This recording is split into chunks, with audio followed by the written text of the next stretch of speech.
السلام عليكم ورحمة الله وبركاته. بسم الله الرحمن الرحيم. الحمد لله رب العالمين. والصلاة والسلام على سيدنا محمد وعلى آله وصحبه أجمعين. أما بعد. പ്രിയപ്പെട്ട ഖുർആൻ പഠിതാക്കളെ, സഹോദരന്മാരെ, ശ്രോതാക്കളെ, ജാമിഅ നൂരിയയുടെ കീഴിലുള്ള ഓൺലൈൻ ഖുർആൻ ക്ലാസ്സിലാണല്ലോ നാം ഉള്ളത്. അൽ ബഖറ സൂറയുടെ പൊതുവായ ചില വിഷയങ്ങളും പ്രത്യേകതകളും ശ്രേഷ്ഠതകളും കഴിഞ്ഞ ക്ലാസ്സിൽ നാം പഠിക്കുകയുണ്ടായി. ഈ സൂറത്തിൻ്റെ ആരംഭവുമായി ബന്ധപ്പെട്ട ഏതാനും കാര്യങ്ങളാണ് ഇന്ന് നമുക്ക് പഠിക്കുവാനുള്ളത്. പരിശുദ്ധ ഖുർആനിലെ ചില സൂറത്തുകൾ അത്ഭുതകരമായ ആശ്ചര്യജനകമായ ശൈലിയിലാണ് അല്ലാഹു തആല ആരംഭിച്ചിട്ടുള്ളത്. ഏതാനും അക്ഷരങ്ങൾ ഒറ്റയായി ഉച്ചരിച്ചുകൊണ്ട് സൂറത്തിൻ്റെ ആരംഭത്തിൽ ഈ അക്ഷരങ്ങളെ വിതറിക്കൊണ്ട് സൂറത്ത് ആരംഭിക്കുകയാണ്. പിന്നീട് ആ സൂറത്ത് കൊണ്ട് ഉദ്ദേശിക്കുന്നത് എന്താണോ ആ ഗഹനമായ വിഷയങ്ങളിലേക്ക് പ്രവേശിക്കുകയാണ്. പക്ഷെ അതിൻ്റെ മുമ്പ് ഇങ്ങനെ ഒരു തുടക്കം എന്തിനു വേണ്ടിയാണ് അല്ലാഹു തആല തുടങ്ങുന്നത്? ഇത് അൽ ബഖറ സൂറയിലേക്ക് മാത്രം ഉള്ള വിഷയമല്ല ഞാൻ ഉണർത്തുന്നത്. ഈ സൂറത്തിൻ്റെ ആരംഭം അഊദു ബില്ലാഹി മിനശ് ശൈത്വാനിർ റജീം ബിസ്മില്ലാഹിർ റഹ്മാനിർ റഹീം അലിഫ് ലാം മീം.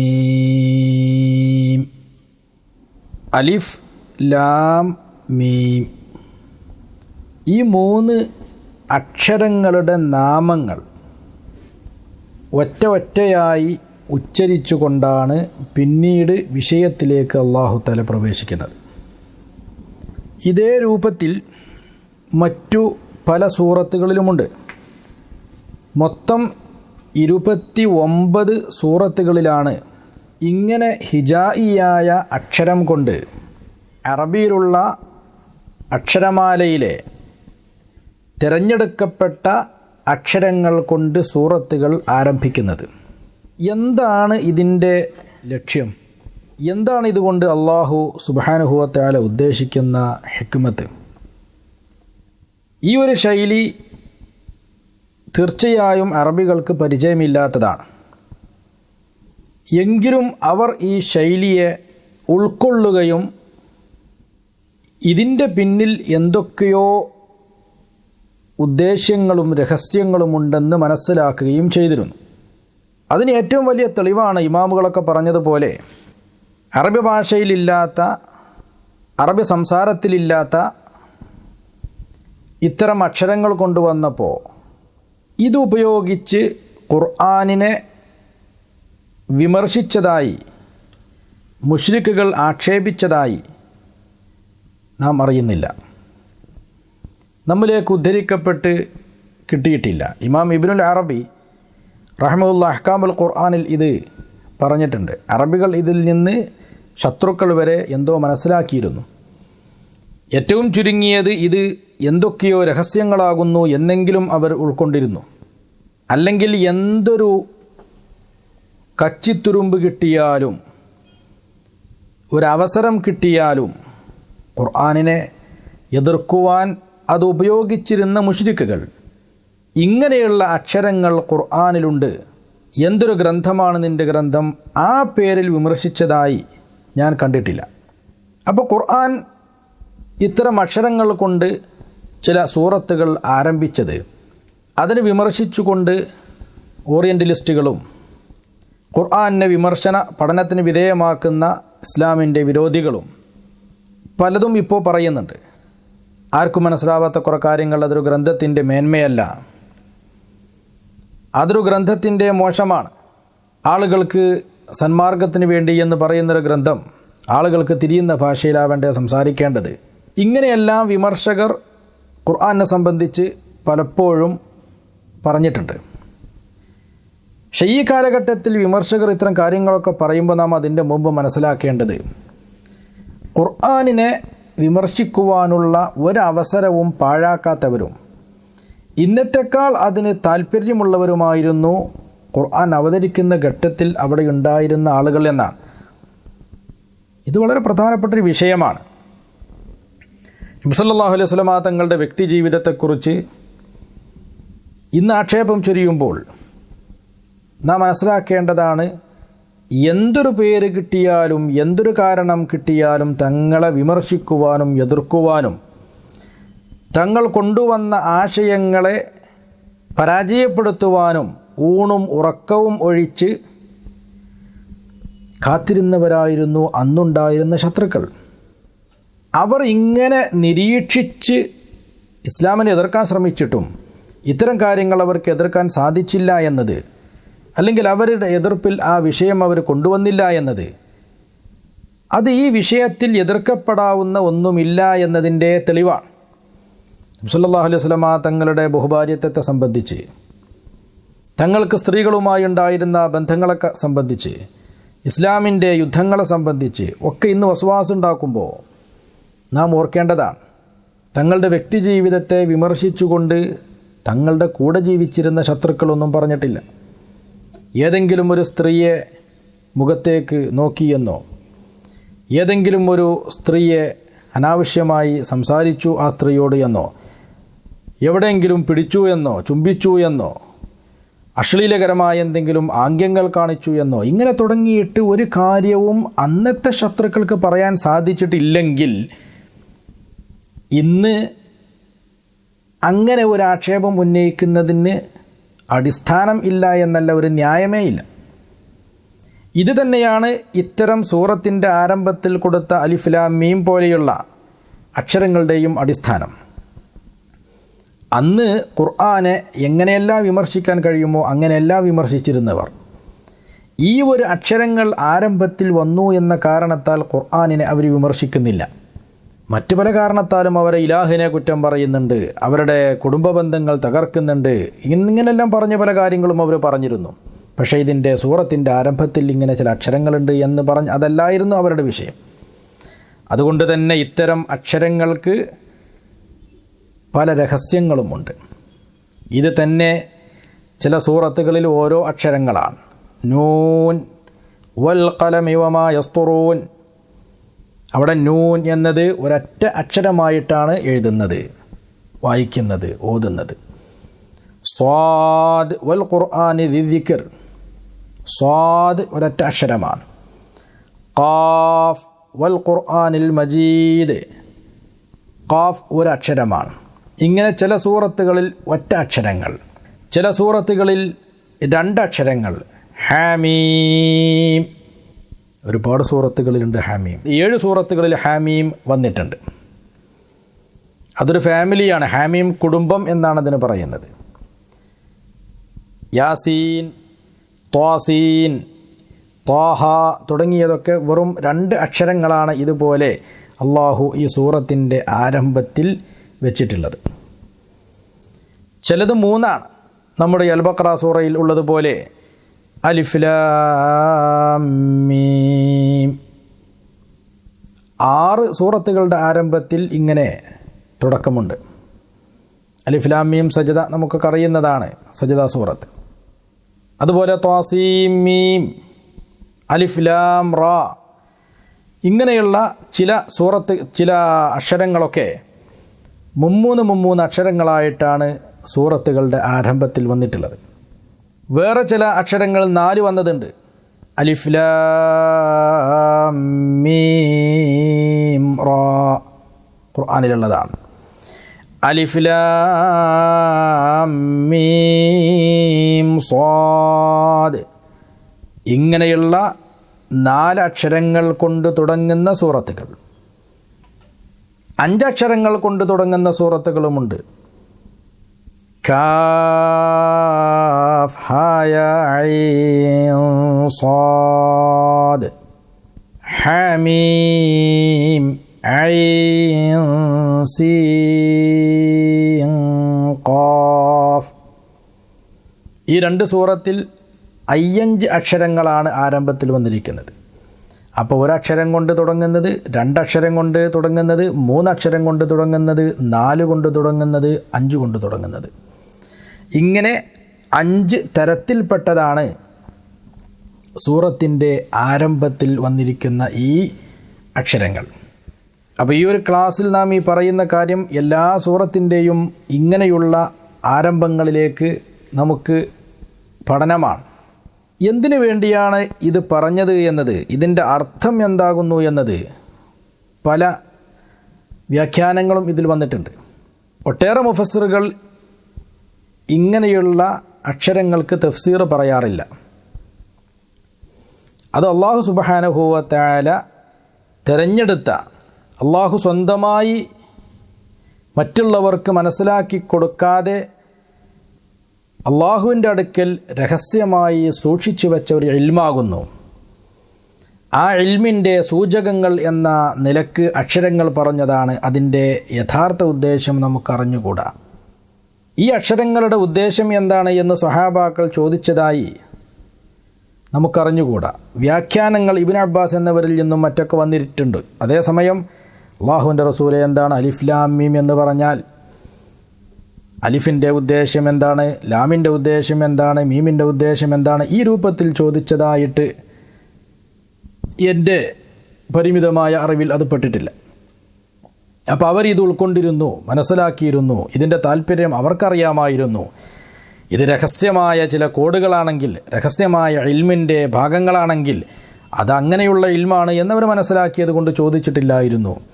അതല്ല ഇതിൻ്റെ ഉദ്ദേശ്യം മറ്റു ചിലതാണെങ്കിൽ ആ ഉദ്ദേശം അവർ ഉൾക്കൊണ്ടത് കൊണ്ട് അവർ കൂടുതൽ ചോദിച്ചിട്ടില്ലായിരുന്നു. അപ്പോൾ ഈ ഒരു വഴിയിലൂടെ സഞ്ചരിക്കുകയാണ് നമ്മെ സംബന്ധിച്ച് നല്ലത്. അല്ലാഹു തആലക്ക് മാത്രമേ അതിൻ്റെ യഥാർത്ഥ ഉദ്ദേശം അറിയുകയുള്ളൂ. എന്നാൽ പോലും ചില രഹസ്യങ്ങൾ ഇതിലുണ്ട്, ചില തത്വങ്ങൾ ഇതിലുണ്ട്. തഫ്സീറിൻ്റെ ചില ഗ്രന്ഥങ്ങളിൽ നോക്കിയാൽ നമുക്കറിയാം, നമുക്ക് കാണാൻ കഴിയും. പരിശുദ്ധ ഖുർആൻ ഇറങ്ങുന്ന സമയത്ത് ഈ ഖുർആൻ ശത്രുക്കൾ കേൾക്കാൻ ഇടവരുമ്പോൾ അതിലേക്കവർ ആകർഷിക്കപ്പെടുമായിരുന്നു. അതിനവർ കണ്ടിരുന്ന പരിഹാരം ഖുർആൻ അവതരിക്കുമ്പോഴും ആ ഖുർആൻ പാരായണം ചെയ്യപ്പെടുമ്പോഴും ശബ്ദകോലാഹലങ്ങൾ ഉണ്ടാക്കുകയും ജനങ്ങൾ അത് കേൾക്കുന്നതിൽ നിന്ന് അവരെ തടയുകയും ചെയ്യുക എന്നതായിരുന്നു. ലാ തസ്മഉ ലിഹാദൽ ഖുർആൻ വൽഗൗ ഫീഹി, ഈ ഖുർആൻ നിങ്ങൾ കേൾക്കേണ്ട, ശബ്ദകോലാഹലങ്ങൾ ഉണ്ടാക്കി തടസ്സപ്പെടുത്തുക. അങ്ങനെ ഖുർആൻ അവതരിക്കുന്ന സമയത്ത്, ഖുർആൻ ഓതുന്ന സമയത്ത് സ്വഹാബാക്കൾ അത് പഠിപ്പിച്ചു കൊടുക്കുന്ന സമയത്തൊക്കെ ഇതിന് തടസ്സം നിൽക്കുവാൻ വേണ്ടി അവർ ശബ്ദങ്ങളുണ്ടാക്കിയിരുന്നു. ഇതാരെങ്കിലും മനസ്സിലാക്കിയാലോ എന്ന്, സത്യം ഉൾക്കൊണ്ടാലോ എന്ന് പേടിച്ചതുകൊണ്ട്. ഇതിന് പരിഹാരം എന്നോണമാണ് അല്ലാഹു സുബ്ഹാനഹു വ തആല ചില സൂറത്തിൻ്റെ ആരംഭത്തിൽ അവരുടെ കൂടി ശ്രദ്ധ ആകർഷിക്കുവാൻ ചില അക്ഷരങ്ങൾ വെച്ചത് എന്ന് ചില മുഫസ്സിറുകൾ പറഞ്ഞിട്ടുണ്ട്. അവർ കേട്ട് പരിചയമില്ലാതെ, അവരുടെ ഭാഷയിൽ അവർ ഉപയോഗിച്ച് ശീലമില്ലാത്ത കാര്യങ്ങൾ, അലിഫ് ലാം മീം ഇങ്ങനെ അക്ഷരങ്ങൾ വിതറുമ്പോൾ അവർ പോലും ഇത് ശ്രദ്ധിക്കുവാൻ നിർബന്ധിതരാവുകയാണ്. ഒരു അപരിചിതമായ ശൈലിയും രൂപവും. അങ്ങനെ അവർ ശ്രദ്ധിച്ച് കിട്ടിയാൽ ബാക്കിയുള്ളതിലേക്ക് അവരെ ചിന്ത പോയിക്കൊള്ളും. ഇതിനു വേണ്ടിയായിരുന്നു ഇങ്ങനെയുള്ള രഹസ്യങ്ങൾ വെച്ചത് എന്ന് തഫ്സീറിൻ്റെ ചില ഗ്രന്ഥങ്ങളിൽ കാണാം. മറ്റൊരു കാരണം, പരിശുദ്ധ ഖുർആൻ മുഅ്ജിസാണ്, അമാനുഷികമാണ്. ഖുർആനിൻ്റെ ആശയങ്ങൾ, ഖുർആനിൻ്റെ സാഹിത്യം, ഖുർആനിൻ്റെ ശൈലി ഇതെല്ലാം അമാനുഷികമാണ്. ഈ അമാനുഷികമായ ഗ്രന്ഥത്തിൻ്റെ തുടക്കം, ആരംഭം അത് മറ്റൊരു അമാനുഷികമായ രൂപത്തിലാവുക എന്നതാണ് ഇതിൻ്റെ താല്പര്യം എന്ന് പറയപ്പെട്ടിട്ടുണ്ട്. ഇതൊക്കെ തഫ്സീറിൽ മുഫസ്സിറുകൾ പറഞ്ഞതാണ്. ആദ്യമേ അമാനുഷികമായ ഗ്രന്ഥം, പകരം കൊണ്ടുവരാൻ കഴിയാത്ത ഗ്രന്ഥം, ആ ഗ്രന്ഥത്തിൻ്റെ ഉള്ളിലേക്കുള്ള പ്രവേശന കവാടങ്ങളിൽ സ്വന്തമായൊരു അമാനുഷികത, മനുഷ്യ ശക്തിക്ക് അപ്പുറമുള്ള അവതരണം, നല്ല അലങ്കാരമുള്ള ഭംഗിയായ ഒരു വീട്ടിലേക്ക് പ്രവേശിക്കാൻ വേണ്ടി ഗേറ്റ് ഉണ്ടാക്കുമ്പോൾ ആ ഗേറ്റിലും ഒരു അലങ്കാരപ്പണി, സൗന്ദര്യ രൂപങ്ങൾ ഉണ്ടാക്കി വെക്കും. അതൊരു സൂചകമാണ്. ഇനി ഈ ഗേറ്റ് കടന്ന് അങ്ങോട്ട് പ്രവേശിക്കാൻ പോകുന്ന വീട് അത് അലങ്കാരത്തിൻ്റെയും സൗന്ദര്യത്തിൻ്റെയും പരമകോടിയിലാകുന്നു എന്ന് അറിയുവാൻ വേണ്ടിയുള്ളൊരു സൂചന ഗേറ്റിൽ തന്നെ ഉണ്ടാക്കി വെക്കാൻ ശ്രദ്ധിക്കാറുണ്ട്. എന്നതുപോലെ ഈ പരിശുദ്ധ ഖുർആനിൻ്റെ ഉള്ളിലേക്ക് ഇറങ്ങുമ്പോൾ, ഇനി ഇവിടെ നിന്ന് അങ്ങോട്ട് ഇറങ്ങുമ്പോൾ, ഇത് അമാനുഷികതയുടെ വലിയ ഒരു ലോകത്തേക്കാണ് പ്രവേശിക്കുന്നത് എന്നതിൻ്റെ ആരംഭമായുള്ള തുടക്കത്തിൽ തന്നെ മറ്റൊരു അമാനുഷികമായ ശൈലിയും രൂപവും കൊണ്ടുവരിക. ഇത് അതിൻ്റെ ഒരു ഉദ്ദേശമാണെന്ന് മുഫസ്സിറുകൾ പറഞ്ഞിട്ടുണ്ട്. മറ്റൊന്ന്, പകരം കൊണ്ടുവരാൻ വേണ്ടി വെല്ലുവിളിച്ച ആളുകളോട് ഒരു ഓർമ്മപ്പെടുത്തലാണിത്. അറബി ഭാഷയിൽ 28 അക്ഷരങ്ങളാണ്. ലാം അലിഫ് എന്ന അക്ഷരവും കൂടി പരിഗണിക്കുകയാണെങ്കിൽ 29 അക്ഷരങ്ങളാണ്. എഴുത്തിൽ ഇന്നിപ്പോൾ സാധാരണയിൽ 28 അക്ഷരങ്ങളാണ് എഴുതപ്പെടാറുള്ളത്. പഴയകാലത്ത് ലാം അലിഫ് എന്നൊരു അക്ഷരം സ്വന്തമായി പഠിപ്പിച്ചിരുന്ന അന്ന് 29 അക്ഷരങ്ങൾ മദ്രസയിലെ പുസ്തകങ്ങളിലും മറ്റൊക്കെ ഉണ്ടായിരുന്നു. രണ്ടാണെങ്കിലും ഫലത്തിലൊന്നു തന്നെയാണ്. ഈ 28 അക്ഷരങ്ങളിൽ പരിമിതമാണ് ഖുർആൻ. ഈ 28 അക്ഷരങ്ങളിൽ നിന്ന് രൂപപ്പെട്ട പദങ്ങൾ, വാക്കുകൾ, ഇത് മാത്രമേ ഖുർആനിലുള്ളൂ. അമാനുഷികമായ ഗ്രന്ഥമാണെന്ന് പറയുമ്പോൾ അതിനുവേണ്ടി അമാനുഷികമായ പദങ്ങളെ ഇറക്കുമതി ചെയ്തിട്ടില്ല. അതിനുവേണ്ടി സ്വന്തമായ അക്ഷരങ്ങൾ നിർമ്മിച്ചിട്ടില്ല. ഖുർആൻ ഇറങ്ങുന്നതിൻ്റെ മുമ്പ് തന്നെ അറബികൾ സംസാരിക്കുമ്പോൾ അവർ ഉപയോഗിക്കുന്ന പദങ്ങൾ, അവർ ഉപയോഗിക്കുന്ന വാചകങ്ങൾ, അവരുപയോഗിക്കുന്ന അക്ഷരങ്ങൾ, ഇത് മാത്രം തന്നെ ഖുർആനിലും അല്ലാഹു ഉപയോഗിച്ചിട്ടുള്ളൂ. എന്നിട്ടും ഇതിന് പകരം ഒരു ഗ്രന്ഥം കൊണ്ടുവരാൻ കഴിയുന്നില്ല എന്നതാണ് അമാനുഷികത എന്ന് പറയുന്നത്. എങ്ങനെയാണ് ഖുർആനിൻ്റെ 28 അക്ഷരങ്ങൾ, എങ്ങനെയാണ് ഖുർആനിൻ്റെ പദങ്ങൾ ഈ അക്ഷരങ്ങളിൽ നിന്ന് ഒരുമിച്ച് കൂടുന്നത്? ഏതൊക്കെയാകുന്നു ആ അക്ഷരങ്ങൾ? അതിലേക്കുള്ള സൂചന അല്ലാഹു കൊടുക്കുകയാണ്. അലിഫ്, ലാം, മീം. അലിഫ്, ലാം, മീം, ഐന്, സീന്, ഖാഫ്, യാ, സീൻ, കാഫ്, ഹാ, യാ, ഇങ്ങനെയുള്ള അക്ഷരങ്ങൾ. അപ്പോൾ പ്രത്യേകിച്ചൊരു മഴനൊന്നും വേണ്ട. ഇത് തന്നെയാണ് അതിൻ്റെ ഹിക്മത്ത്. ഓരോ അക്ഷരങ്ങൾ ഓരോ ഓർമ്മപ്പെടുത്തലുകളാണ്, അത് ഓരോ വെല്ലുവിളികളാണ്. എങ്ങനെയാണ് ഓർമ്മപ്പെടുത്തലുകൾ? നിങ്ങൾ സംസാരിക്കുന്ന സംസാരം ഏതൊരു അലിഫ് കൊണ്ടും ലാമ് കൊണ്ടും മീമ് കൊണ്ടും ഹാ കൊണ്ടും മീമ് കൊണ്ടും ഐന് കൊണ്ടും സീന് കൊണ്ടും ഖാഫ് കൊണ്ടുമെല്ലാം ഒരുമിച്ച് കൂടിയതാണോ, അതുപോലെ അതേ അലിഫ് കൊണ്ട്, അതേ ലാമ് കൊണ്ട്, അതേ മീമ് കൊണ്ട്, അതേ ഹാ കൊണ്ട്, അതേ ഖാഫ് കൊണ്ട്, അതേ സീന് കൊണ്ട്, അതുകൊണ്ട് തന്നെയാണ് എൻ്റെ കലാമാകുന്ന ഈ ഖുർആനും ഉണ്ടായിട്ടുള്ളത്. നിങ്ങൾ ഏതെല്ലാം അക്ഷരങ്ങൾ ഉപയോഗിച്ച് നിങ്ങളുടെ സംസാരങ്ങൾ നിങ്ങൾ രൂപപ്പെടുത്തുന്നുവോ അതേ അക്ഷരങ്ങൾ കൊണ്ട് തന്നെയാകുന്നു ഈ ഖുർആനും ഞാൻ രൂപപ്പെടുത്തിയിട്ടുള്ളത്. അങ്ങനെ വരുമ്പോൾ ഇത് ഒരു മനുഷ്യൻ്റെ സൃഷ്ടിയായിരുന്നുവെങ്കിൽ, ഇത് അമാനുഷികമല്ലായിരുന്നുവെങ്കിൽ, എന്തുകൊണ്ട് നിങ്ങൾക്ക് ഇതുപോലെയുള്ള ഒന്ന് കൊണ്ടുവരാൻ കഴിയുന്നില്ല? ഇതാണ് ഈ അക്ഷരങ്ങൾ തുടക്കത്തിൽ വിതറിയതിൻ്റെ, ഉദ്ധരിച്ചതിൻ്റെ താല്പര്യം. വളരെ അർത്ഥവത്തായ ഒരു ആശയമാണ്. അപ്പോൾ ഇടയ്ക്കിടയ്ക്ക് ഇവരെ ഓർമ്മിപ്പിക്കുക.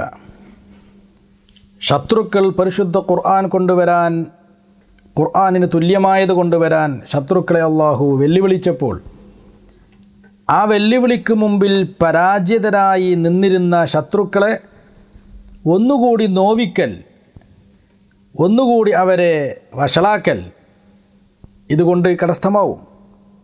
അവരെ ഖുർആൻ വെല്ലുവിളിച്ചതാണ്. നിങ്ങൾക്ക് കഴിയുമെങ്കിൽ നിങ്ങൾ പകരം കൊണ്ടുവരിക. ഖുൽ ഇനിജ്തമഅത്തിൽ ഇൻസു വൽ ജിന്നു അലാ അൻ യഅതു ബിമിസ്ലി ഹാദൽ ഖുർആൻ ലാ യഅതൂന ബിമിസ്ലിഹി വലൗ കാന ബഅളുഹും ലിബഅളിൻ ദഹീറ. മനുഷ്യവർഗം, ജിന്നുവർഗം ഇവരെല്ലാവരും കൂടിയിട്ട് ഈ ഖുർആനിൻ്റെ പകരം, അതിനോട് തുല്യമായ മറ്റൊന്ന് കൊണ്ടുവരാൻ അവർ ശ്രമിക്കുകയാണെങ്കിൽ സാധ്യമല്ല. അവരിൽ ചിലർക്ക് സഹായികളായി പ്രവർത്തിച്ചാലും ശരിയെന്ന് ഖുർആനിൽ പറഞ്ഞു. ഇൻ കുന്തും ഫീ റൈബിൻ മിമ്മാ നസ്സൽനാ അലാ അബ്ദിനാ ഫഅ്തൂ ബിസൂറത്തിൻ മിൻ മിസ്ലിഹി വദ്ഉ ശുഹദാഅകും മിൻ ദൂനില്ലാഹി ഇൻ കുന്തും സ്വാദിഖീൻ. അൽ ബഖറ സൂറയിൽ നമുക്ക് വരാൻ പോകുന്ന ആയത്താണ്. ഇങ്ങനെ ഒരുപാട് ആയത്തുകളിൽ അള്ളാഹു അവരെ വെല്ലുവിളിച്ചു. ആ വെല്ലുവിളി ഏറ്റെടുക്കാൻ കഴിയാതെ ആ വെല്ലുവിളിക്ക് മുമ്പിൽ പരാജിതരായി നിൽക്കുമ്പോൾ, പരിഭ്രമിച്ച് നിൽക്കുമ്പോൾ ഇടക്കിടക്ക് അവരെ ഓർമ്മപ്പെടുത്തുകയാണ് അലിഫ് ലാം മീം. അലിഫും ലാമും മീമുമാണ് എന്ന് വെച്ചാൽ നിങ്ങൾ സംസാരിക്കുന്ന അലിഫ് അതേ അലിഫ് തന്നെ എവിടെയുള്ളത്, നിങ്ങൾ സംസാരിക്കുന്ന ലാം അതേ ലാം തന്നെ എവിടെയുള്ളത്, നിങ്ങൾ സംസാരിക്കുന്ന മീം അതേ മീം തന്നെ എവിടെയുള്ളത്. ഹമീം ഐൻ സീൻ ഖാഫ്, നിങ്ങൾ സംസാരിക്കുന്ന ഹ ഉം മീമും ഐനും സീനും ഖാഫും അത് തന്നെയാണ് ഖുർആനിലുമുള്ളത്. അപ്പോൾ ഇതൊരു സൃഷ്ടിയുടെ സംസാരമായിരുന്നുവെങ്കിൽ, ഇത് അല്ലാഹുവിൻ്റെ കലാം അല്ലായിരുന്നുവെങ്കിൽ, ഭാഷാ നിപുണന്മാരായ ഭാഷാപടുക്കളായ നിങ്ങൾക്ക് എന്തുകൊണ്ട് ഇതുപോലെയുള്ള ഒന്ന് കൊണ്ടുവരാൻ കഴിയുന്നില്ല? ഈ ചോദ്യം ഇടയ്ക്കിടയ്ക്ക് ചോദിക്കുന്നതിന് പകരം ഓരോ കൊട്ട് അല്ലെങ്കിൽ ഓരോ മുട്ടുകൊടുക്കുകയാണ്, ഓരോ സൂചന കൊടുക്കുകയാണ്. ഇതായിരിക്കാം ആരംഭത്തിൽ ചില സൂറത്തുകൾക്ക് ഇത് കൊടുക്കുവാനുള്ള കാരണം. ഇതെല്ലാം മുഫസ്സിറുകളുടെ നിഗമനങ്ങളാണ്. കൃത്യമായ കാരണം എന്ത് എന്ന് അല്ലാഹു തആല അറിയിച്ചു തന്നിട്ടില്ല. പക്ഷേ ഇതെല്ലാം വളരെ അടുത്ത സാധ്യതയാണ്. വീണ്ടും ഒരുപാട് അഭിപ്രായങ്ങൾ ഈ വിഷയത്തിൽ പറയപ്പെട്ടിട്ടുണ്ട്. ഇത് ആ സൂറത്തിൻ്റെ നാമമാണ്. അലിഫ് ലാം മീം എന്ന് അൽ ബഖറ സൂറത്തിൻ്റെ പേരുകളിൽപ്പെട്ടൊരു പേരാണ്. യാസീൻ അത് അതിൻ്റെ പേരാണ്. ത്വാഹ അതിൻ്റെ പേരാണ്. കാഫ് ഹാ യ ഐൻ സ്വാദ് അത് ആ സൂറത്തിൻ്റെ പേരാണ്. മറിയം സൂറത്ത് വേറെ പേരുണ്ട്. ഇങ്ങനെ ആ സൂറത്തുകളുടെ പേരുകളാണ് ഇത് എന്ന് പല മുഫസ്സിറുകളും പറഞ്ഞിട്ടുണ്ട്. അതിന് കാരണം ഇങ്ങനെയുള്ള പദങ്ങൾ വന്നതിൻ്റെ തൊട്ട് ശേഷം ഖുർആനെക്കുറിച്ചാണ് അധിക സ്ഥലത്തും പിന്നീടുള്ള ആയത്ത്. അതുകൊണ്ട് ഇത് ഖുർആനിൻ്റെ വിവിധ നാമങ്ങളാണ് എന്നും അല്ലെങ്കിൽ ആ സൂറത്തിൻ്റെ പേരാണ് എന്നും അഭിപ്രായം വന്നു. ഈ പദം കഴിഞ്ഞാൽ നേരെ പിന്നീട് പറയുന്നത് ഖുർആനെ സംബന്ധിച്ച് അല്ലെങ്കിൽ ഖുർആനിൻ്റെ ആയാത്തുകളെ സംബന്ധിച്ച്. യാസീൻ വൽ ഖുർആനിൽ ഹക്കീം. യാസീൻ എന്ന് കഴിഞ്ഞാൽ പിന്നെ വരുന്നത് വൽ ഖുർആനി എന്നാണ്.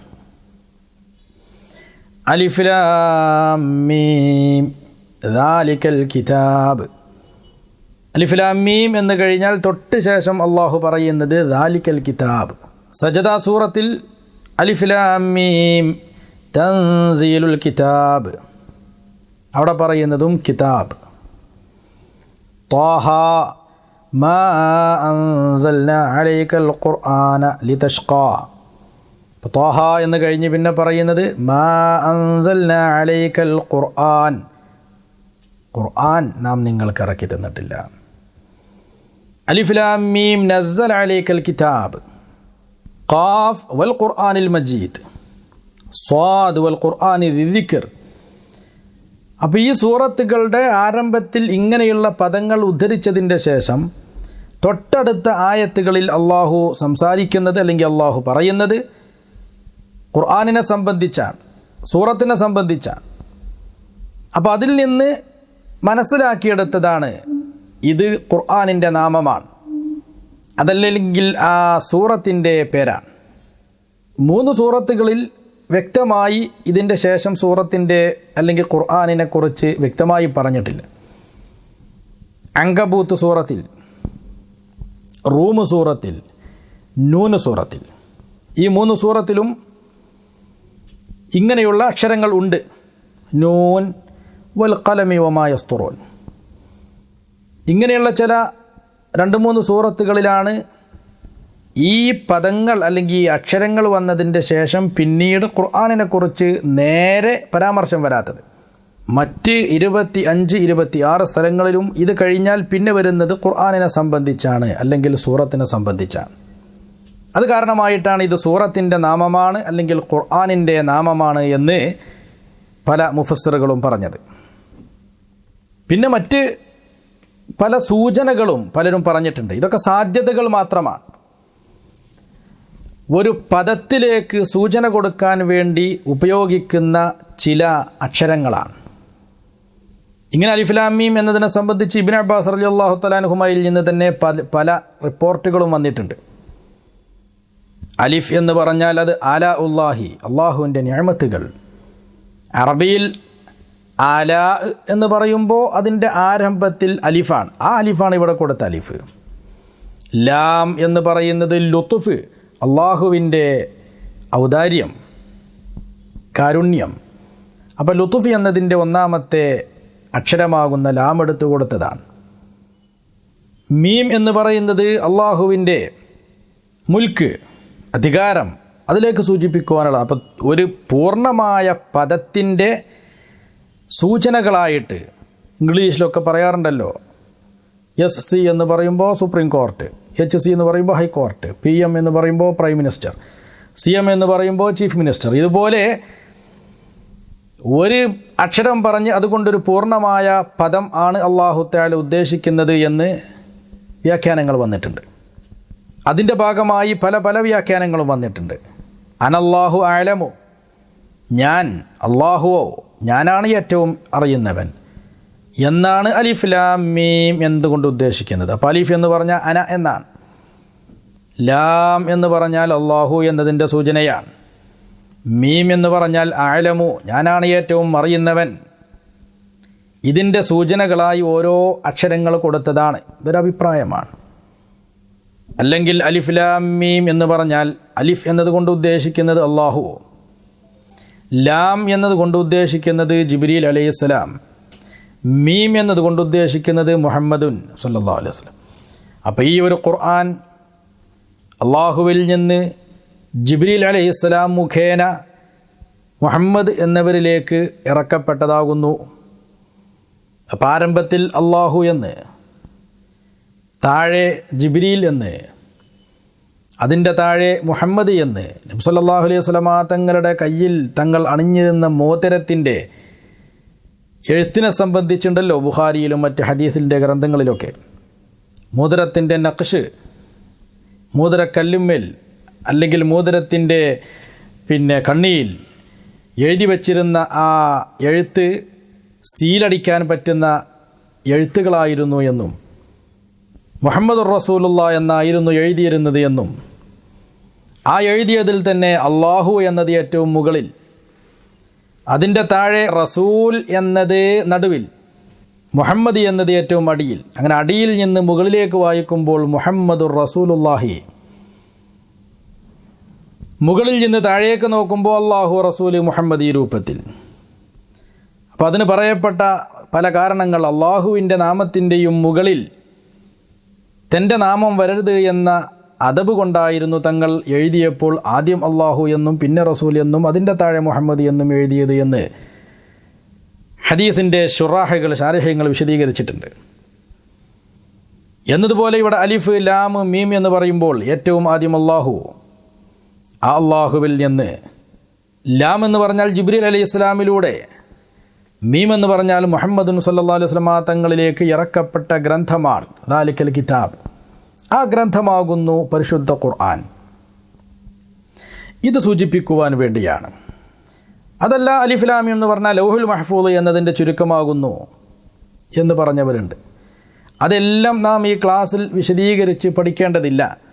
പക്ഷേ ചില സൂചനകൾ 29 സൂറത്തിൻ്റെയും തുടക്കത്തിൽ വരുന്ന അക്ഷരങ്ങളായതുകൊണ്ട് പൊതുവായി ഇതിനെ സംബന്ധിച്ചുള്ള ഒരു വിവരം നമ്മളുടെ അടുക്കൽ ഉണ്ടാവണം എന്നതുകൊണ്ടാണ് വിശദീകരിക്കുന്നത്, ഒരാഴത്തിലുള്ള പഠനം എന്ന നിലക്കല്ല.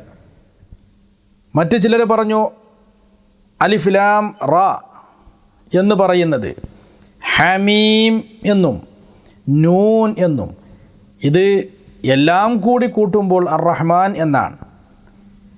അത് വിവിധ സ്ഥലങ്ങളിൽ അല്ലാഹു തആല വേർപ്പെടുത്തി വച്ചിരിക്കുകയാണ്. ഇങ്ങനെയെല്ലാം പല അഭിപ്രായങ്ങളും ഇവിടെ വന്നിട്ടുണ്ട്. പക്ഷേ ഈ അക്ഷരങ്ങളൊക്കെ അല്ലാഹു തആല തിരഞ്ഞെടുത്തത് അത് അവിചാരിതമായ ഒരു തിരഞ്ഞെടുപ്പല്ല. ഓരോ അക്ഷരങ്ങളും ഇന്ന സൂറത്തിൻ്റെ ആരംഭത്തിൽ വേണം എന്ന് നിശ്ചയിക്കുവാൻ തക്കതായ കാരണങ്ങൾ അല്ലാഹു തആല വെച്ചിട്ടുണ്ട്. അത് ചില സ്ഥലങ്ങളിൽ നാം കണ്ടെത്തിയിട്ടുണ്ട്, ചില സ്ഥലങ്ങളിൽ നാം അത് കണ്ടെത്തിയിട്ടില്ല. ഇപ്പോൾ ഒരു സൂറത്താണ് ഖാഫ്. അതിൻ്റെ ആരംഭത്തിൽ ഖാഫ് വൽ ഖുർആനിൽ മജീദ്, ഇങ്ങനെയാണ് ആ സൂറത്തിൻ്റെ ആരംഭം.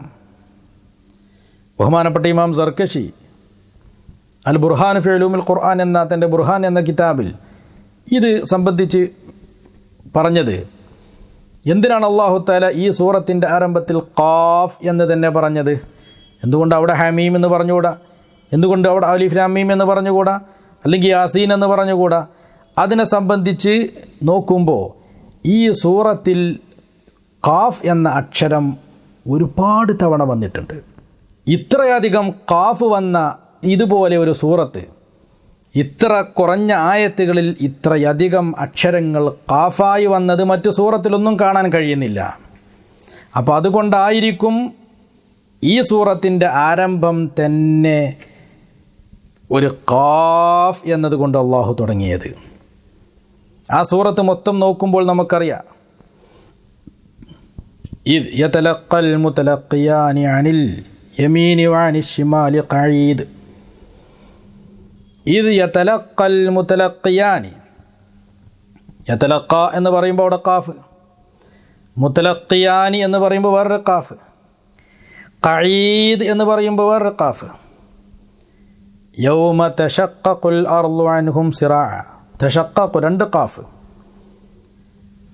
അങ്ങനെ ഒരുപാട് റഖീബ്, ഒരുപാട് സ്ഥലങ്ങളിൽ ഇതിൽ ഖാഫ് ആവർത്തിച്ച് വന്ന ഒരു സൂറത്ത്.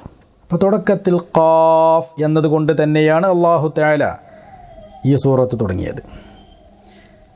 സൂറത്ത് യൂനുസ് എടുത്തു നോക്കുമ്പോൾ അലിഫ് ലാം മീം റാ, ഇങ്ങനെ റാ കൊണ്ട് അവസാനിക്കുന്ന അക്ഷരങ്ങളാണ് അള്ളാഹു ഇവിടെ തിരഞ്ഞെടുത്തത്. അതെന്തിനു വേണ്ടിയാണ്? ഈ സൂറത്തിൽ റാ 200-ലേറെ റാകൾ ഈ സൂറത്തിൽ വന്നിട്ടുണ്ടെന്നും ഇത്രയധികം റാകൾ വന്ന സൂറത്തായതുകൊണ്ട് റാവുമായി ബന്ധപ്പെട്ട ഒരു തുടക്കം ഇതിൻ്റെ ആരംഭത്തിലുണ്ടാവണമെന്നുമാണ്. സ്വാദ് എന്ന സൂറത്ത് ആരംഭിച്ചത് എന്തുകൊണ്ട് സ്വാദ് എന്ന അക്ഷരം തിരഞ്ഞെടുത്തു? ഇമാം സർക്കശി അതുപോലെ മറ്റു ഇമാമിയങ്ങളൊക്കെ പറഞ്ഞിട്ടുണ്ട്, ഈ സൂറത്തിൽ ധാരാളം തർക്ക വിഷയങ്ങൾ, ഹുസൂമാത്തുകളാണ്. നബി സല്ലല്ലാഹു അലൈഹി വസല്ലമ തങ്ങളോട് ശത്രുക്കൾ ഹുസൂമത്ത് ചെയ്തത്, നബി തങ്ങൾ ശത്രുക്കളോട് ഹുസൂമത്ത് ചെയ്തത്, ഈ ഹുസൂമത്ത് കൊണ്ട് തുടങ്ങുന്നു ഈ സൂറത്തിൻ്റെ ആദ്യ ഭാഗങ്ങൾ. പിന്നീട് ദാവൂദ് നബി അലൈഹി സ്വലാമിൻ്റെ, സുലൈമാൻ നബി അലൈഹി സ്വലാമിൻ്റെ സംഭവം അതിലുണ്ട്. ഹൽ അതാക നബഉൽ ഖസ്മ ഇത് തസവ്വറുൽ മിഹ്റാബ്, അവിടെ ഖസ്മ്. പിന്നീട് അവർ പറയാ ഖസ്മാനി ബഗാ ബഅളുന അലാ ബഅദ്, ഞങ്ങൾ രണ്ട് ഖസ്മുകളാണ്, ബഗാ ബഅളുന അലാ ബഅദിൻ. പിന്നെ സ്വർഗ്ഗക്കാരും നരകക്കാരും തമ്മിലുള്ള ഖുസൂമത്തുകളാണ് ഈ സൂറത്തിൽ പറയുന്നത്. ധാരാളം ഹുസൂമാത്തിനെ സംബന്ധിച്ച് പറയുന്ന സൂറത്തായതുകൊണ്ട് ആ ഹുസൂമാത്തിലേക്ക് സൂചന കൊടുക്കുവാൻ വേണ്ടി സ്വാദ് എന്ന അക്ഷരം കൊണ്ട് ഈ സൂറത്ത് അല്ലാഹു തആല ആരംഭിച്ചു.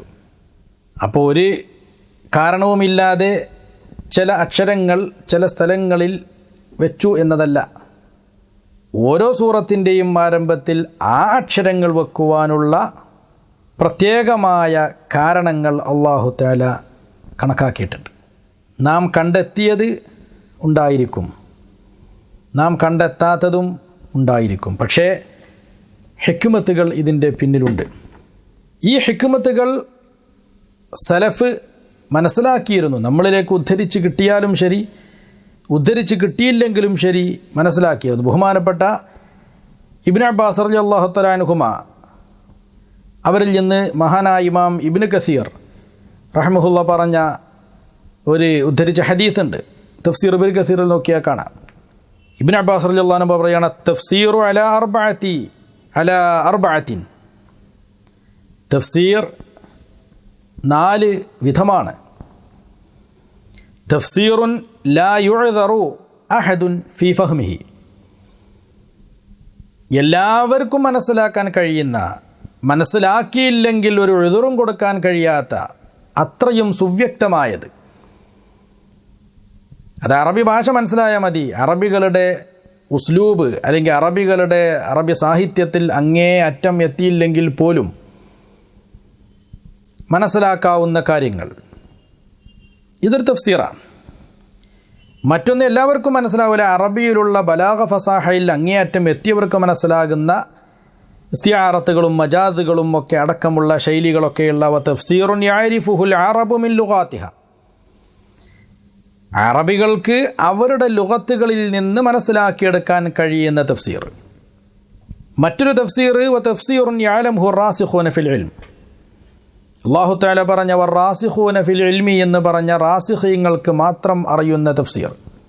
അത് അറബികളായതുകൊണ്ടും കാര്യമില്ല, അറബി ഭാഷ നിപുണന്മാരായതുകൊണ്ടും കാര്യമില്ല. ഇങ്ങനെയുള്ള ഒരു തഫ്സീർ. വതഫ്സീറുൻ ലാ യഅലമുഹു ഇല്ലല്ലാഹ്, അല്ലാഹു അല്ലാത്ത മറ്റൊരാൾക്കും അറിയാത്ത തഫ്സീർ, അല്ലാഹു തആല മാത്രം തിരഞ്ഞെടുത്ത തഫ്സീർ. ഇങ്ങനെ 4 വിധം തഫ്സീറുകളുണ്ട്. അപ്പോൾ ഇതൊക്കെ സലഫുകൾ തന്നെ പറഞ്ഞ് മനസ്സിലാക്കി തന്നതാണ്. ഇങ്ങനെയുള്ള സൂറത്തിൻ്റെ ആരംഭത്തിലുള്ള അക്ഷരങ്ങൾ അത് കൃത്യമായി അതിൻ്റെ ഉദ്ദേശം എന്താണ് എന്ന് അറിഞ്ഞില്ലെങ്കിൽ പോലും അതിൻ്റെതായ രഹസ്യങ്ങളുണ്ട്, അതിൻ്റെതായ കാരണങ്ങളുണ്ട്. അല്ലാഹു തആല അതുകൊണ്ട് ഉദ്ദേശിക്കുന്ന തത്വങ്ങളും ഹിക്മത്തുകളുമുണ്ട്, പ്രത്യേകമായ ഉദ്ദേശങ്ങളുണ്ട്. അത് കണ്ടെത്തിയതും കണ്ടെത്താത്തതും അതിലുണ്ട്. പക്ഷേ ഇതൊന്നും അറബികൾ അന്ന് വിമർശന വിധേയം ആക്കിയിട്ടില്ല. അപ്പോൾ നമുക്ക് അവിടെ നിന്ന് തുടർന്നങ്ങോട്ട് സഞ്ചരിക്കാം. അലിഫ് ലാം മീം. ഇനിയും കുറേ തഫ്സീറുകൾ, ഞാൻ പറയാത്ത തഫ്സീറുകൾ ഈ വിഷയത്തിലുണ്ട്. അതൊരു ആഴത്തിലുള്ള പഠനം അല്ലാത്തത് കൊണ്ട് ഞാൻ എപ്പോഴും സൂചിപ്പിക്കുന്നത് പോലെ അങ്ങോട്ട് കൂടുതൽ പ്രവേശിക്കുന്നില്ല. ത്വാസീം മീം എന്ന് പറഞ്ഞാൽ അത് തൂരി സീന മൂസ എന്നാകുന്ന പറഞ്ഞത് എന്ന് പറഞ്ഞവരുണ്ട്. ത്വ എന്ന് പറഞ്ഞാൽ അത് തൂർ എന്നതിൻ്റെ ത്വ ആണ്. സീൻ എന്ന് പറഞ്ഞാൽ അത് സീന എന്നാകുന്നു. മൂസാ നബി അലൈഹി സ്വലാമുമായി ബന്ധപ്പെട്ട സ്ഥലമാണല്ലോ തൂർ സീന. പിന്നെ മീം എന്ന് പറഞ്ഞാൽ അത് മൂസ എന്നാകുന്നു. കാരണം ആ സൂറത്തിൽ മൂസാ നബി അലൈഹി സ്വലാമിൻ്റെ ചരിത്രവും മൂസാ നബി അലൈഹി സ്വലാം തൂർ സീന പർവ്വതത്തിലേക്ക് പോയതും തൗറാത്ത് വാങ്ങിയതും തിരിച്ചു വന്നതും അള്ളാഹുവുമായി സംസാരിച്ചതും മറ്റു കാര്യങ്ങളൊക്കെയാണ് ആ സൂറത്തിൽ പറയുന്നത്. അപ്പോൾ അതുകൊണ്ടാണ് ആ സൂറത്തിൻ്റെ ആരംഭത്തിൽ ത്വാസീം മീം എന്നതുകൊണ്ട് തുടങ്ങിയത് എന്ന് അഭിപ്രായം വന്നിട്ടുണ്ട്. ഈ അലിഫ് ലാം മീം എന്നതിൽ തന്നെ 21 ഖൗല് തഫ്സീറിൻ്റെ ഗ്രന്ഥങ്ങളിൽ നോക്കിയാൽ കാണാം. 21 അഭിപ്രായങ്ങൾ. എന്താണ് അലിഫ് കൊണ്ട് ഉദ്ദേശം, എന്താണ് ലാമ് കൊണ്ടുള്ള ഉദ്ദേശം, എന്താണ് മീമ് കൊണ്ടുള്ള ഉദ്ദേശം എന്ന ഇതുപോലെയുള്ള വിഷയത്തിൽ. അപ്പോൾ ഇങ്ങനെ ഒരു അത്ഭുതകരമായ തുടക്കമാണ് ചില സൂറത്തുകൾ തുടങ്ങാൻ അല്ലാഹു സുബ്ഹാനഹു വ തആല സ്വീകരിച്ചിരിക്കുന്നത്. പിന്നീട് ബഹുമാനപ്പെട്ട ഇമാം സർക്കശിയും ഇമാം ബൈളാവി അടക്കമുള്ള ആളുകളൊക്കെ വളരെ ചിന്തനീയമായ ചില കാര്യങ്ങൾ അവരുടെ തഫ്സീറിൻ്റെ ഗ്രന്ഥങ്ങളിൽ പറഞ്ഞിട്ടുണ്ട്. 14 അക്ഷരങ്ങളാണ് അല്ലാഹു തആല ഇങ്ങനെ തിരഞ്ഞെടുത്തത്. 29 സൂറത്തിലാണ് ഇത് അല്ലാഹു തആല തുടക്കത്തിൽ വെച്ചത്. അങ്ങനെ 29 എന്ന് പറയുന്നത് അറബി അക്ഷരങ്ങളുടെ പൂർണ്ണതയാണ്, അലിഫ് ലാം സഹിതം. 14 എന്ന് പറയുന്നത് അറബി അക്ഷരങ്ങളുടെ പകുതിയാണ്. ആ പകുതി അക്ഷരങ്ങൾ അല്ലാഹു തിരഞ്ഞെടുത്തത് എന്തിനു വേണ്ടിയാണ്? ഇങ്ങനെ തുടങ്ങിയിട്ട് ഒരുപാട് ചർച്ചകൾ. അത് ഇവിടെ നമ്മുടെ ഈ ക്ലാസ്സിൽ പ്രസക്തമല്ല. വേറെ ചില പുതിയ തഫ്സീറുകളിലൊക്കെ നോക്കിയാൽ കണക്ക് കൊണ്ടുള്ള ചില കളികളൊക്കെ അവരുണ്ടാക്കിയിട്ടുണ്ട്. അലിഫ് ലാമ് മീമ് തുടങ്ങി ഇതെല്ലാം വെച്ച് നോക്കിയിട്ട് ഖുർആനിലുള്ള ശാസ്ത്രീയമായ സംഖ്യകളും കണക്കുകളൊക്കെ ആയിട്ട് ബന്ധപ്പെട്ടുകൊണ്ടാണ് ഇങ്ങനെ സൂറത്തിൻ്റെ ആരംഭത്തിലുള്ള ഈ അക്ഷരങ്ങൾ എന്നൊക്കെ പറഞ്ഞു. പക്ഷേ ഇതൊന്നും തഫ്സീറിൻ്റെ ഒരു പിൻബലം കൃത്യമായി ഇല്ലാത്തത് കൊണ്ട് ഇവിടെ അത് ഉദ്ധരിക്കാൻ ഞാൻ ഉദ്ദേശിക്കുന്നില്ല. അപ്പോൾ അലിഫ് ലാം മീം എന്നതിനെ സംബന്ധിച്ച് ചർച്ചകൾ ഇപ്പോൾ നമുക്ക് അവസാനിപ്പിക്കാം. അത് കഴിഞ്ഞ് അല്ലാഹു പറയുന്നത് ദാലികൽ കിതാബു ലാ റൈബ ഫീഹി ഹുദൽ ലിൽ മുത്തഖീൻ. ദാലികൽ കിതാബ്, ഇതാണ് ഗ്രന്ഥം, ഇത് മാത്രമാണ് ഗ്രന്ഥം. സാധാരണ ഏതൊരു ഗ്രന്ഥങ്ങളും എഴുതുമ്പോൾ ഗ്രന്ഥകാരന്മാർ തുടക്കത്തിലൊരു ക്ഷമാപണം കൊടുക്കലാണ്. എൻ്റെ കഴിവിൻ്റെ പരമാവധി എൻ്റെ കഴിവുകളൊക്കെ ഞാൻ ഈ ഗ്രന്ഥത്തിൽ വിനിയോഗിച്ചിരിക്കുന്നു, അല്ലെങ്കിൽ സമയക്കുറവ് മൂലം വേണ്ടതുപോലെ ഈ ഗ്രന്ഥം ശരിയാക്കാൻ കഴിഞ്ഞിട്ടില്ല, അല്ലെങ്കിൽ മാനുഷികമായ വീഴ്ചകൾ ഉണ്ടാവാം. വീഴ്ചകൾ മാനുഷികമാണ്, അത് കാണുന്നവർ ചൂണ്ടിക്കാണിക്കണം. അനുവാചകരോട് ക്ഷമ ചോദിക്കുകയാണ്, അടുത്ത ലക്കത്തിൽ ഉഷാറാക്കാൻ നോക്കാം എന്നൊക്കെ പറഞ്ഞ് ആദ്യം ഒരു ക്ഷമാപണവും ഒരു ന്യായീകരണവും ഒക്കെ ഉണ്ടാവും. അവരുടെ ഭാഗത്തിൽ നിന്ന് തെറ്റ് സംഭവിക്കാം, അത് കാണുന്നവർ തിരുത്തി തരണം, സൂചിപ്പിച്ചു തരണം എന്നൊക്കെ പറഞ്ഞ്. ഇതിൽ നിന്ന് നേരെ വ്യത്യാസമാണ് റബ്ബുൽ ഇസ്സത്തായ അള്ളാഹുവിൻ്റെ കലാം. ഖുർആനിൽ ആദ്യമേ പറയുന്നത് ദാലിക്കൽ കിതാബ്, ഇത് സമ്പൂർണമായ ഗ്രന്ഥമാണ്, ഇതാണ് സമ്പൂർണമായ ഗ്രന്ഥം, ഇതേ ഉള്ളൂ. സംശയമുണ്ടോ? ലാ റൈബ ഫീഹി, സംശയമില്ല, സംശയിക്കേണ്ട ഒരു ആവശ്യമേ ഇല്ല. കാരണം ഹുദല്ലിൽ മുത്തഖീൻ, മുത്തഖീങ്ങൾക്ക് ഹിദായത്ത് ഈ ഗ്രന്ഥമാണ്. അപ്പം നിനക്ക് ഈ ഗ്രന്ഥം തിരിഞ്ഞില്ലെങ്കിൽ അത് അള്ളാഹുവിൻ്റെ കുഴപ്പമില്ല എന്നർത്ഥം, അത് നിൻ്റെ കുഴപ്പമാണ്. റബ്ബുൽ ഇസ്സത്തിനല്ലാതെ ആർക്കാണ് ഇങ്ങനെ പറയാൻ സാധിക്കുക? വീഴ്ചകളുണ്ടാവാം, പോരായ്മകളുണ്ടാവാം, സമയക്കുറവാകുന്നു, ക്ഷമ ചോദിക്കുന്നു, തിരുത്താം, ചൂണ്ടിക്കാണിക്കണം, ഇങ്ങനത്തെ ഒരു ശൈലിയില്ല. ആദ്യമേ ഒരൊറ്റ സംസാരമേ ഉള്ളൂ, അത് അറുത്ത് മുറിച്ച കൃത്യമായ ഒരൊറ്റ സംസാരമാണ്. ഇത് തന്നെയാണ് ഗ്രന്ഥം, ഇതേ ഗ്രന്ഥം ഉള്ളൂ, സമ്പൂർണമായ മറ്റൊരു ഗ്രന്ഥം ഇല്ല. അപ്പോൾ നിനക്ക് ഈ ഗ്രന്ഥം കൊണ്ട് ഹിദായത്ത് കിട്ടിയിട്ടില്ലെങ്കിൽ, ഈ ഗ്രന്ഥം നിനക്ക് മനസ്സിലായില്ലെങ്കിൽ, ഇതിൽ നിന്ന് വിധി വിലക്കുകൾ നിനക്ക് കണ്ടുപിടിക്കാൻ സാധിക്കുന്നില്ലെങ്കിൽ, ഈ ഖുർആൻ പാരായണം ചെയ്യുമ്പോൾ നിനക്ക് ഈമാൻ വർദ്ധിക്കുന്നില്ലെങ്കിൽ, ഇബാദത്ത് ചെയ്യുമ്പോൾ അതിൽ ആനന്ദം കിട്ടുന്നില്ലെങ്കിൽ, ശത്രുക്കൾ ഖുർആനിനെ വിമർശിക്കുമ്പോൾ നീ പരിഭ്രമിക്കുന്നുണ്ടെങ്കിൽ, അതൊക്കെ നിൻ്റെ കുഴപ്പമാണ്, നീ ഖുർആൻ മനസ്സിലാക്കാത്തത് കൊണ്ടാണ്. ഇതിൽ സംശയമോ തർക്കമോ ഇല്ല, ഇത് മാത്രമേ പരിപൂർണമായ ഗ്രന്ഥമുള്ളൂ. ഇത് മുത്തഖീങ്ങൾക്ക് ഹിദായത്താകുന്നു. ഇതാണ് ഈ സൂറത്ത് തുടങ്ങുമ്പോൾ തന്നെ അള്ളാഹു നമ്മോട് സംസാരിക്കുന്നത്. ഈ സൂറത്തിൻ്റെ ഓരോ ആയത്തുകളും ഞാൻ വിശദീകരിക്കാൻ ഉദ്ദേശിക്കുന്നില്ല. അങ്ങനെയാകുമ്പോൾ നമ്മുടെ ഈ കോഴ്സ് ഈ 2 വർഷം കൊണ്ട് പൂർത്തിയാക്കാൻ നമുക്ക് കഴിയുകയും ചെയ്യുകയില്ല. ആരംഭം എന്ന നിലക്ക് അല്പം വിശദീകരിക്കുകയാണ്. പിന്നീട് ഈ സൂറത്തിൽ പറഞ്ഞ മറ്റു കാര്യങ്ങളിലേക്ക് നമുക്ക് പ്രവേശിക്കേണ്ടതുണ്ട്. പക്ഷെ ആരംഭം അള്ളാഹു ഈ ഒരു അത്ഭുതകരമായ തുടക്കം തുടങ്ങിയിട്ട് പിന്നീട് ഈ ഗ്രന്ഥത്തെപ്പറ്റി അള്ളാഹു തആല അഭിമാനത്തോടുകൂടെ, അല്ലെങ്കിൽ അള്ളാഹു തആല അവൻ്റെ കിബ്രിയാഓടുകൂടെയും ഇസ്സത്തോടുകൂടെയും, അങ്ങനെ പറയാണ് നല്ല ശൈലി, അള്ളാഹുവിൻ്റെ ഇസ്സത്തും കിബ്രിയാഓടും കൂടെ അള്ളാഹു പറയുകയാണ് ദാലിക്കൽ കിതാബ്, ഇത് മാത്രമാണ് സമ്പൂർണമായ ഗ്രന്ഥം, മറ്റൊരു ഗ്രന്ഥവും സമ്പൂർണമല്ല, ഇത് ഹിദായത്ത് തന്നെയാണ്, ഇതിൽ സംശയിക്കേണ്ട ഒരു കാര്യമേ ഇല്ല. പക്ഷേ ആ ഹിദായത്ത് കൊണ്ട് ഉപകാരം കിട്ടണമെങ്കിൽ അതിനുള്ള അടിസ്ഥാന യോഗ്യതയുള്ള പശ്ചാത്തലം നന്നായ ഹൃദയങ്ങളായിരിക്കണം. അതാണ് ലിൽ മുത്തഖീൻ എന്ന് പറയുന്ന ആ മുത്തഖീൻ എന്നതുകൊണ്ട് ഉദ്ദേശിക്കുന്നത്. ലോകത്തെ എല്ലാവർക്കും ഹിദായത്ത് ഖുർആൻ തുറന്നു കൊടുക്കുന്നുണ്ടെങ്കിലും ആ തുറക്കപ്പെട്ട വാതിലിലൂടെ ഹിദായത്ത് വന്ന് ഹൃദയത്തിൽ ചേരണമെങ്കിൽ അടിസ്ഥാനപരമായ യോഗ്യത വേണമെന്നും ആ യോഗ്യതയാകുന്നു തഖ്വ എന്നുമാണ് തുടർന്നിങ്ങോട്ട് അള്ളാഹു പറയുന്നത്. അപ്പോൾ അള്ളാഹു സുബ്ഹാനഹു വ തആല ഖുർആൻ വഴി കൊടുക്കുന്ന ഹിദായത്ത് അത് ലോകർക്ക് മുഴുവനുമാണ്. ഹുദല്ലിന്നാസി വ ബയ്യിനാത്തിൻ മിനൽ ഹുദാ വൽ ഫുർഖാൻ, നാസിന് മുഴുവനും ഖുർആൻ ഹിദായത്താണെന്ന് മറ്റ് പല സൂറത്തിലും അള്ളാഹു പറഞ്ഞിട്ടുണ്ട്. ഇവിടെ പറഞ്ഞത് മുത്തഖീങ്ങൾക്കാണ് ഖുർആൻ ഹിദായത്ത് കൊടുക്കുന്നത് എന്നാണ്. അപ്പോൾ ഖുർആനിൻ്റെ ഹിദായത്ത് എല്ലാവർക്കും ഉണ്ടെങ്കിലും അത് സ്വീകരിക്കുവാനുള്ള പാകത വന്ന ആളുകൾ മുത്തഖീങ്ങൾ മാത്രമാണ്.